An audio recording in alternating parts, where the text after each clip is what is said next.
You know, I like Alan Jones. I like his guts. He'll take on anyone and he'll speak his mind. Now, sometimes it is true. He does say things in the heat of the moment that are nasty or seem nasty, things that he regrets, things that now threaten to end his spectacularly successful radio career. And that's because the things that Jones regrets saying now include this attack on New Zealand Prime Minister Jacinda Ardern, who happens to be a saint of the left and preaching the usual global warming gospel, which got Jones's goat last week. She's a clown, Jacinda Ardern, a complete clown. I just wonder whether Scott Morrison's going to be fully briefed to shove a sock down her throat. I mean, she is a joke, this woman, an absolute and utter lightweight. Now, obviously, Jones misspoke. Obviously meant to say put a sock in it, but his choice of language was poor. Yet social media activists of the left used this excuse, claiming, oh, this is incitement to domestic violence, to target the advertisers on Jones's 2GB show, and several have pulled out. The ABC is also piling on because they've been desperate for years to get rid of a prominent and rare media conservative. And last night, its Media Watch show took another comment from Jones in that same spray and used it to promote a campaign to sack him. She's now struggling to live up to all her self-generated hype. This lightweight New Zealand Prime Minister, Jacinda Ardern, is challenging Scott Morrison over climate change. Now, I hope Scott Morrison gets tough here with a few backhanders. Again, that's language I would not use, as you know, but I think it's absolutely disingenuous for the ABC to suggest that Jones really did mean literally a backhander, that he really did believe in hitting a woman. That is simply false, obviously. But I have to say, since the subject earlier was hypocrites, if the ABC is truly so appalled by violent language, how about this from an ABC star, Benjamin Law, who wrote that some of us are huge and muscled, built like brick S-houses, and they could demolish Andrew Bolt's face if we wanted to. And that is definitely fine by me too. Now, so are the ABC and social media warriors fine with that direct incitement to real violence, but determined to get Jones sacked for misspeaking? Joining me is Gerard Henderson in the Sydney Institute, columnist with the Australian newspaper and author of the Media Watchdog blog. Gerard, it's great to see you. How, I mean, really, Jones's choice of language, yeah, not good. Should he be sacked for it? No, his choice of language is not good. He uses a kind of old-fashioned language that people used at a time. I mean, other kind of comments like someone should be taken outside in the morning and shot at dawn.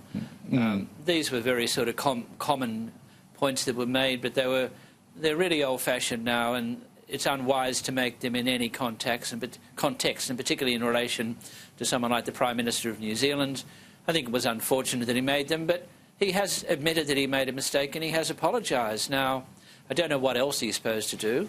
As to whether he should be dismissed for it, in my view, certainly not. Now, there's a lot of intolerance on the left.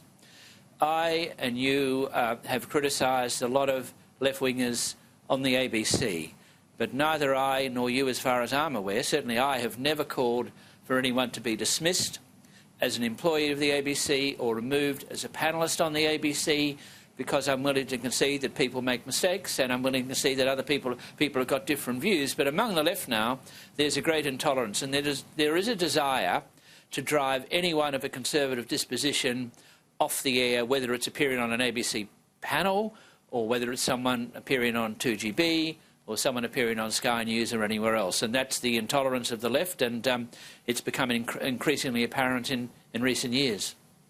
Well, I wonder, Gerard, whether 2GB should be standing by Jones more strongly rather than announce, you had Russell Tate, General Manager, announce one more slip and that could be it for Jones. I mean, that's almost an invitation to come and get him. Well, it's an invitation to set him up as a target. I mean, what you find, and it's also happening in Fox News in the United States, that left-wing activists just hang around watching Fox News, or increasingly, I think, watching Sky News or listening to 2GB or whatever, in the hope that someone will make a slip. And when they do make a slip, then they drive in and say, well, you promised to sack him, now sack him. I mean, the other point here is that I've never seen any evidence that these threats of from advertisers have any impact much, and certainly the threat to not buy products from advertisers, I've never seen that happen. I mean, is it really being suggested that people are not going to buy a mattress because Ellen Jones said something for which she apologised? And I think the management of some of these places just should stand up a bit more readily. Now, if someone makes a bad mistake, sure, you counsel them. But the idea that you fold any time someone threatens to do something to you, which they may not even be able to do, I think there needs to be a bit more wariness about how the left-wing operates these days. You are absolutely correct. I mean, we can blame 2GB, but then again, they are seeing advertisers drop their advertising. As soon as these social media activists start bombarding them, we had a touch of that on Sky. Luckily, we've overcome that. But in this case, we've seen now companies like mattress brand Koala, as you suggested, a gym franchise, Anytime Fitness, and a hardware retailer, Total Tools, drop their advertising from 2GB. And I agree. Where's the evidence that these activists are usually, you know, sitting in their underwear at home, living with mum and dad or whatever, have the money to go to a fitness gym, or they don't strike me as the kind of people that be buying hardware from Total Tools. And I just wonder whether a counterattack might be in order here, whether people who are conservative should reconsider buying themselves a mattress from Koala Gym now, or you know, a fitness program from Anytime Fitness. Well, it'd probably have more impact, but I think the important thing here is that the advertisers should toughen up a bit too, because they want to sell their products. They've got obligations to their shareholders. But what you find in some of these companies is that they're driven by their HR department, and someone in the business said, oh my gosh, we're being associated with Ellen Jones, we must drop our advertising, when there's no evidence that it has any impact whatsoever in that regard, that people aren't going to buy their products because of something that Ellen Jones said for which she apologised. So I think there's reason for advertisers to toughen up a bit, because I think they're acting against a threat which probably will have no impact at all. Yeah, and the funny thing is that, you know, there's this massive outrage over these comments, which I think in part are taken out of context. The use of the words was unfortunate, but the offence is exaggerated. They take offence when Ardern herself today brushed off Jones's comments. Here she is. Yeah. I don't have an opinion on every single person who says something about me, and particularly given this is an Australian commentator, we've got enough of our own to occupy my time without me having to jump into something that an Aussie says. Yes, I understand that he of course used to be closely linked to the Wallabies, so let's just say I think that revenge is best served through a Bledisloe Cup. But there's another question here, and that's the hypocrisy, because why is the ABC OK with Benjamin Law saying he's fine if someone smashes my face, not just a backhander, but smashes my face, and tweeting that sometimes, he said, this is in the gay marriage debate, sometimes I find myself wondering if I'd hate F, he used the whole word, hate F all the anti-gay MPs in Parliament if it meant they got the homophobia out of the system, which essentially is, you know, fantasising about raping them. How's that OK with the ABC when it's such a lather about Jones? Well, firstly, I should say I thought the Prime Minister's response was classy and witty and quite appropriate. In relation to Benjamin Law and others, well, they're on the left, they can get away with what they like. I mean, the ABC doesn't discipline people on the left, and they can make mistakes. They don't get threatened. If a clarification or correction is put up on the ABC website, like Benjamin Law had to go through one, he is not named, and no one is named. So the ABC apologises for errors without naming the people who make the errors if they're on the left. If they're Conservatives, it's different. But that's the world in which we live with the public broadcaster. It's a conservative-free zone. So what a conservative-free zone does is essentially look softly on the left and hypercritically on the right, and invariably with a demand that someone who's a conservative be dismissed.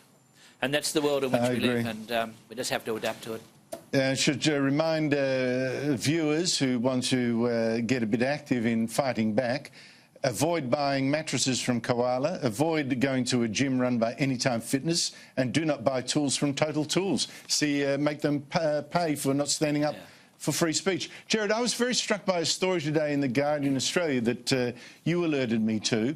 It says that the British government has privately appealed to two senior ministers of the Morrison government, Angus Taylor and Marise Payne, to do more on global warming, even more. Now, This report in The Guardian says that this appeal was made by Britain's High Commissioner here, Vicky Treadle, in private meetings with the two ministers. Now, what does this story tell you, Gerard? Does it tell you that a Morrison government minister who meets the High Commissioner of Britain here might find the details of that meeting leaked by someone to a left-wing newspaper? Well, the previous High Commissioner, as she left her position, gave us a lecture on Australian policy on what it should be on climate change. And now the current acting one, according to this report in The Guardian, which, as you know, is a left-wing newsletter, has kind of dressed down two ministers of the government, Angus Taylor and Marise Payne. Now, I don't believe for one moment that Mr Taylor or Ms Payne would have leaked that material. It's not in their interest to do so, and also there have been very few leaks, if any, from the Morrison government. So one can only conclude that it's a leak either from the High Commissioner herself or from members of her staff to a left-wing newspaper. Now, our High Commissioner in London, George Brandeis, hasn't been giving the British... he may have had discussions with British ministers, but he hasn't been leaking to the Daily Telegraph in London or to the Daily Mail about what occurred. I'm not saying the Telegraph's a left-wing paper, but I'm just saying he hasn't leaked to any paper.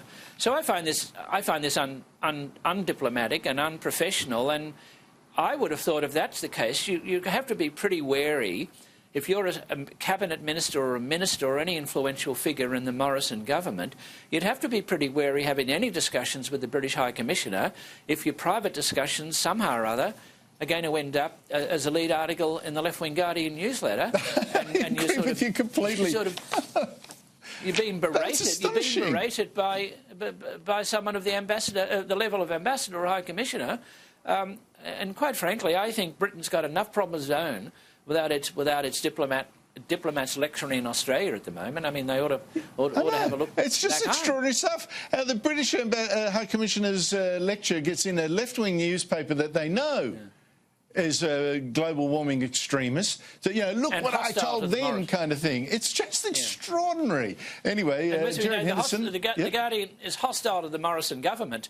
Now, that High Commissioner is the ambassador to is the High Commissioner from Britain to the Australian government, not to the Guardian newsletter. Well, it just shows that global warming excuses any hypocrisy, excuses any breach of convention, excuses any exaggeration. It's not fact-checked. It's an unbelievable cult. That anyway, there you go. Gerard Henderson, thank you so much indeed for your time. Okay. Thank you.